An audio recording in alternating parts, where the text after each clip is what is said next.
शुक्रिया सदर मोहतरम। 2025-2026 के बजट पर आपने मुझे कहने का मौका दिया, मैं आपका शुक्रगुजार हूँ। सदर मोहतरम, मैं महाराष्ट्र के नायब वज़ीर आला और वज़ीर मालियात अजीत दादा पवार के बजट का इस्तकबाल करता हूँ, जिसमें बेघर लोगों को घर, बेरोज़गारों को रोज़गार, बीमारों के लिए इलाज व मुआवजे की सहूलत, बच्चों के लिए बेहतरीन तालीम का इंतज़ाम, शेतकरी लोगों के लिए सोलार सिस्टम, लाडली बहनों के लिए 1500 रुपये हर महीना, ये सारी वो चीज़ें हैं जो किसी बजट को खूबसूरत बनाती। किसी शायर ने कहा है, कदम कदम पे उजाले उतर के आएंगे, तेरे नसीब में तारे उतर के आएंगे, घर से निकल बेसहारों का सहारा बनकर, तेरी मदद को फरिश्ते उतर के आएंगे। सदर मोहतरम, मैं टेक्सटाइल सिटी मालेगांव से चुनकर आया हूं। देश भर में 40 लाख से ज़ायद पावरलूम चलते हैं, जिनमें से सादा पावरलूम की तादाद 36 लाख है, जिसमें 18 लाख सादा पावरलूम महाराष्ट्र में चलते हैं। सदर मोहतरम, खेती के बाद देश भर में सबसे ज़्यादा रोज़गार देने वाली सनत पावरलूम है। मेरी अजीत दादा पवार साहब से गुजारिश है कि पावरलूम सनत के लिए बिजली ज़रूरी है और महाराष्ट्र में बिजली का रेट दूसरी रियासतों के मुकाबले में ज़्यादा है। महाराष्ट्र में बिजली का रेट कम होना चाहिए। दादा ने बजट में बिजली रेट में कमी का आश्वासन दिया है, मैं इस पर दादा का शुक्रगुजार हूँ। मेरी गुजारिश है कि आपके इस आश्वासन पर ज़रूर अमल होना चाहिए। पिछले टर्म में टेक्सटाइल मिनिस्टर चंद्रकांत दादा पाटिल साहब ने 75 पैसे और 1 रुपया मजीद सब्सिडी का फैसला किया था। मेरी गुजारिश है कि ये सब्सिडी जारी रहना चाहिए। सदर मोहतरम, बिजली में रेट कम होने के साथ साथ मालेगांव शहर में टेक्सटाइल पार्क बनना चाहिए। मालेगांव में सादा पावरलूम की तादाद लगभग 4 लाख है।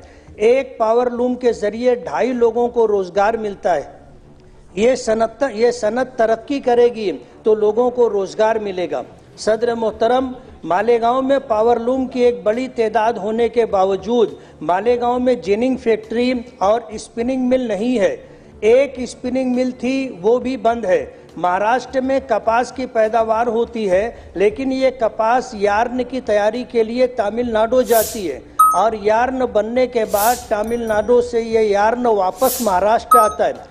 महाराष्ट्र में कपड़ा तैयार होता है और फिर ये कपड़ा फिनिशिंग के लिए गुजरात और राजस्थान जाता है, फिर ये कपड़ा वापस महाराष्ट्र में आता है। इस तरह ये कपड़ा जिसकी लागत 50 रुपया होनी चाहिए थी, तमिलनाडु और गुजरात राजस्थान जाने की वजह से ये कपड़ा 150 से 200 रुपये में मिलता है।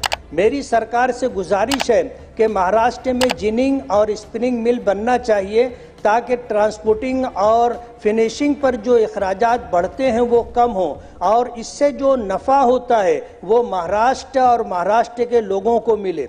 अध्यक्ष महोदय, मालेगांव में 67% लोग झोपड़पट्टियों में रहते हैं, जिनको मूलभूत सुविधा भी हासिल नहीं है। मेरी दादा से गुजारिश है कि मालेगांव को एक अच्छा बजट दिया जाए ताकि लोगों की तकलीफ खत्म हो। इसी किरीट सोमैया साहब मालेगांव आए थे, करोड़ रुपया विधानसभा इलेक्शन से पहले मालेगांव लोगों के अकाउंट में आया था। उसकी इंक्वायरी होना चाहिए थी, जिस तरह होनी थी नहीं हुई। लेकिन किरीट सोमैया जब मालेगांव आए और मालेगांव झुग्गी झोपड़पट्टियों में रहने वालों को देखा तो उनको ये गुमान हुआ कि ये बांग्लादेशी या ये रोहिंग्याई हो सकते हैं, जिनके पास रोड नहीं है, गटर नहीं है, पीने का पानी नहीं है, लाइट नहीं है, हेल्थ का कोई इंतज़ाम नहीं है। उन्होंने हमारे महाराष्ट्र के चीफ मिनिस्टर साहब से ये गुहार लगाई कि इसकी इंक्वायरी होना चाहिए। यहाँ पर 1000 बांग्लादेशी और रोहिंग्याई हैं। 4000 जन्म दाखिले उन्होंने इंक्वायरी के लिए दिए। तकरीबन 3000 से 3200 जन्म दाखिलों की इंक्वायरी हो चुकी, एक भी बांग्लादेशी या रोहिंग्याई नहीं मिला। लेकिन जन्म दाखिले को लेकर के जो कार्रवाई हो रही थी, इंक्वायरी हो रही थी, उसमें डेट ऑफ बर्थ में कोई फर्क हो गया, नाम में स्पेलिंग का कोई फर्क हो गया, या एड्रेस चेंज कराने की कोई कोशिश हुई, इसको ले करके उनके ऊपर जो कलम लगाई गई है वो 318(4), 336, 340(2), 338 और 120 भी जैसी कलम लगाई गई है और एफआईआर रजिस्टर करके उनको जेलों में डाल दिया गया। मेरी आपसे ये गुजारिश है कि वो करोड़ रुपए जो विधानसभा इलेक्शन से पहले मालेगांव लोगों के अकाउंट में आए थे, उसकी पूरी इंक्वायरी होना चाहिए। मैं वहां से इलेक्शन लड़ रहा था, मुझे तो 1 रुपया भी नहीं मिला, लेकिन ऐलान ये हुआ कि ये वोट जिहाद है। अब मालेगांव में अगर माइनॉरिटी मुस्लिम अक्सरियत है तो ये इल्जाम लगाना कि यहाँ वोट जिहाद हो रहा था, ये उचित नहीं है। इसकी पूरी इंक्वायरी होनी चाहिए।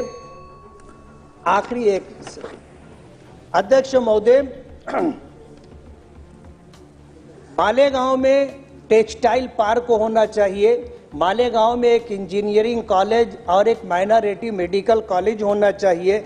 मेरी दादा से गुजारिश है कि इस तरफ थोड़ी सी तवज्जो देंगे तो मालेगांव जो बहुत सारी सहूलतों से महरूम है, वो सारी सहूलतें अगर मिल जाएंगी तो मालेगांव का विकास होगा। मालेगांव एक टेक्सटाइल सिटी है और लोगों को रोजगार का एक जरिया है। मेरी आपके माध्यम से मिनिस्टर अजीत दादा पवार साहब से गुजारिश है कि मेरी ये कुछ गुजारिशात थी, इस पर तवज्जो दें और मेरा मालेगांव का ये मसला हल हो।